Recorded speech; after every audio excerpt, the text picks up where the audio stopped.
1857 में north pole में एक जहाज बर्फ में फंस जाता है। कैप्टन एंडरसन अपने क्रू को कहता है कि जहाज के आसपास की बर्फ को तोड़ना शुरू करो, उम्मीद है कि इससे जहाज हिल जाएगा। कुछ घंटों की मेहनत के बाद जहाज का डॉक्टर एंडरसन को बुलाता है और चेतावनी देता है कि दूर कहीं आग जलती दिखाई दे रही है। एंडरसन और उसके कुछ आदमी जांच करने जाते हैं और आखिर में बर्फ पर हर तरफ बिखरा खून देखते हैं। नजदीक जाकर देखते हैं तो एक जख्मी आदमी मिलता है जिसका नाम विक्टर है। जैसे ही ग्रुप उसकी मदद करने की कोशिश करता है, पास में एक डरावना रोहड़ सुनाई देता है। सब घबरा जाते हैं तो विक्टर को जल्दी जहाज पर ले जाते हैं और फिर बंदूकें उठा लेते हैं। जल्दी ही क्रू एक भयंकर क्रिएचर को अपने तरफ आते देखता है। वो तुरंत फायर करते हैं लेकिन गोलियों का कोई असर नहीं होता। क्रिएचर जहाज तक पहुंच जाता है और आदमियों पर अटैक शुरू कर देता है। अपनी जबरदस्त ताकत से उन्हें गिरा देता है। फिर वो जहाज पर चढ़ जाता है और कहता है कि विक्टर को उसके हवाले कर दो। क्रू मना कर देता है तो क्रिएचर फिर से लड़ाई शुरू कर देता है। एक एक करके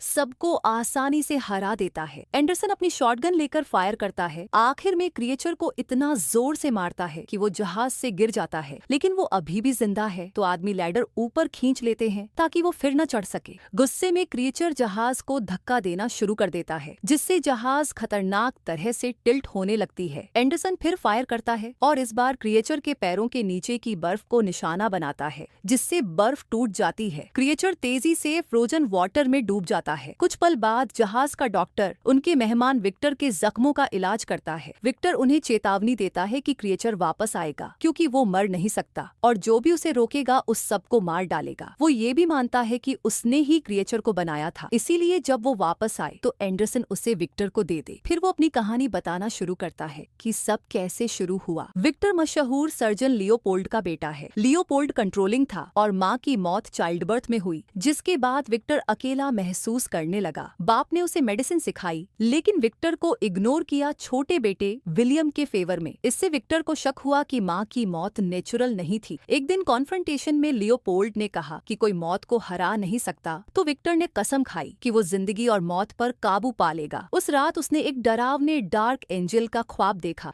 जो आग से घिरा था, जिससे इंस्पिरेशन मिली कि वो अपने बाप से बेहतर सर्जन बनेगा। प्रेजेंट में क्रिएचर बर्फ को तोड़कर वापस सरफेस पर आता है ताकि जहाज को फिर से ढूंढ सके। इधर विक्टर अपनी कहानी जारी रखता है। लियोपोल्ड की मौत के बाद विलियम वियना रिलेटिव्स के पास चला गया, जबकि विक्टर लंदन और एडिनबरा में नॉलेज बढ़ाता रहा। 1855 में रॉयल कॉलेज ऑफ मेडिसिन में विक्टर प्रपोज करता है कि इंसान मौत को रोक सकते हैं और स्टिच्ड बॉडीज के पार्ट से बना एक बॉडी दिखाता है। डिवाइस कनेक्ट करके बॉडी हिलती है और बॉल कैच करती है, साबित करता है कि ब्रेन काम कर रहा है। प्रोफेसर्स इसे अनहोली और एबोमिनेशन कहते हैं, कहकर कि सिर्फ गॉड ही जिंदगी दे सकता है। बहस के बाद विक्टर चला जाता है। हेनरिक उसका पीछे जाता है। वो विलियम का भेजा है और विक्टर को मेंटर बनने का ऑफर देता है। विक्टर डील एक्सेप्ट करता है और हेनरिक के साथ एक अबैंडन्ड कैसल को लैब बना देता है। विक्टर हैंग्ड क्रिमिनल्स की बॉडीज से पार्ट्स कलेक्ट करता है। हेनरिक रिसोर्सेज देता है, बदले में नॉलेज के। एक्सपेरिमेंट्स प्रोग्रेस करते हैं और एक स्टॉर्म में लाइटनिंग से क्रिएचर को जिंदगी मिल जाती है। क्रिएचर जागने के बाद विक्टर उसे टनल में चेन करके छुपा देता है। वीक्स बीतते जाते हैं। क्रिएचर स्ट्रांग होता है लेकिन बोलना नहीं सीख पाता। विक्टर उसे न्यूबॉर्न की तरह हैंडल करता है लेकिन पेशेंस खो देता है।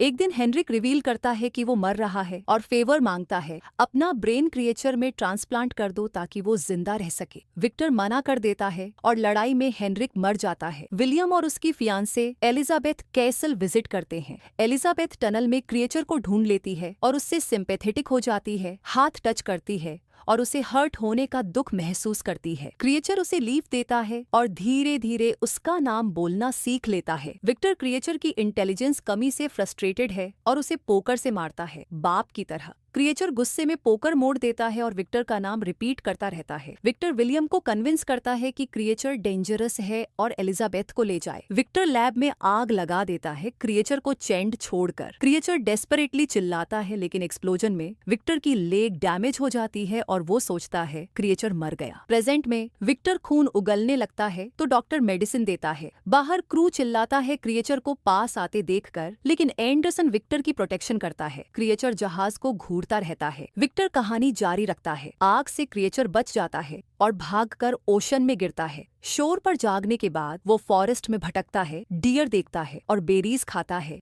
हंटर्स उसे मॉन्स्टर समझकर शूट करते हैं, लेकिन वो नहीं मरता और भाग जाता है। वो एक फार्म के शेड में छुपता है। वहाँ एक ओल्ड ब्लाइंड मैन और उसकी फैमिली रहती है। क्रिएचर क्रैक्स से उन्हें देखता है और उनके प्यार भरे बर्ताव से टच्ड होता है। ब्लाइंड मैन लिटिल गर्ल को रीडिंग सिखाता है और क्रिएचर सीक्रेटली सुनकर बोलना सीख जाता है। वो सीक्रेटली मदद करता है, लकड़ी छोड़ता है, फेंसेस ठीक करता है। ब्लाइंड मैन सोचता है फॉरेस्ट स्पिरिट्स का काम है। विंटर में फैमिली चली जाती है और ब्लाइंड मैन अकेला रह जाता है, तो क्रिएचर घर में जाता है। ब्लाइंड मैन उससे काइंडली ट्रीट करता है, फ्रेंड कहता है और हग करता है। साथ वॉक्स करते हैं, बुक्स पढ़ते हैं। क्रिएचर को विक्टर के नाम का ख्वाब आता है, तो डिस्ट्रॉयड कैसल से नोट्स और फोटोज ढूंढकर अपनी ओरिजिन जान लेता है। वापस आने पर वुल्व्स घर में अटैक कर रहे होते हैं। क्रिएचर उन्हें सैविज तरह से मार देता है, लेकिन ब्लाइंड मैन बैडली वनडेड होता है और मरने से पहले क्रिएचर को फ्रेंड कहता है। हंटर्स आते हैं, क्रिएचर को ब्लेम करते हैं और शूट स्टैब करते हैं, लेकिन वो हील हो जाता है। अब क्रिएचर समझ जाता है कि वो कभी मर नहीं सकता, इसीलिए इटर्नल लाइफ के लिए कंपेनियन चाहता है। विक्टर प्रोस्थेटिक लेग पहनता है और गिल्ट से हॉन्टेड रहता है। विलियम की वेडिंग नाइट पर क्रिएचर विक्टर से कंपेनियन मांगता है। मना करने पर लड़ाई होती है। एलिजाबेथ आती है और क्रिएचर से इमोशनल रियूनियन होता है। विक्टर शूट करने की कोशिश में एलिजाबेथ को मार देता है। क्रिएचर एलिजाबेथ को उठाकर ले जाता है, लेकिन केव में वो मर जाती। विलियम विक्टर को मॉन्स्टर कहता है और मर जाता है। क्रिएचर विक्टर को चेज में उकसाता है, जो नॉर्थ पोल तक पहुंचता है। डायनामाइट से भी क्रिएचर नहीं मरता और क्रू उन्हें पाता है। प्रेजेंट में क्रिएचर एंडरसन को अटैक करता है, लेकिन विक्टर रोकता है। क्रिएचर कैप्टन को अपनी साइड बताता है, फायर से कैसे बचा, फार्म लाइफ, ब्लाइंड मैन की काइंडनेस और बिट्रेयल। विक्टर क्रिएचर का हाथ पकड़ता है, सॉरी कहता है, उसे माय सन कहता है और जिंदा रहने को कहता है। क्रिएचर माफ करता है, फोरहेड किस करता है और फादर कहता है। विक्टर पीसफुली मर जाता है। एंडरसन क्रू को पीछे हटने को कहता है और क्रिएचर को जाने देता है। थैंक्स में क्रिएचर जहाज को पुश करके आइस से आजाद कर देता है। जब जहाज दूर सेल करती है, क्रिएचर सन को घूरता रहता है, जैसे विक्टर ने सिखाया था।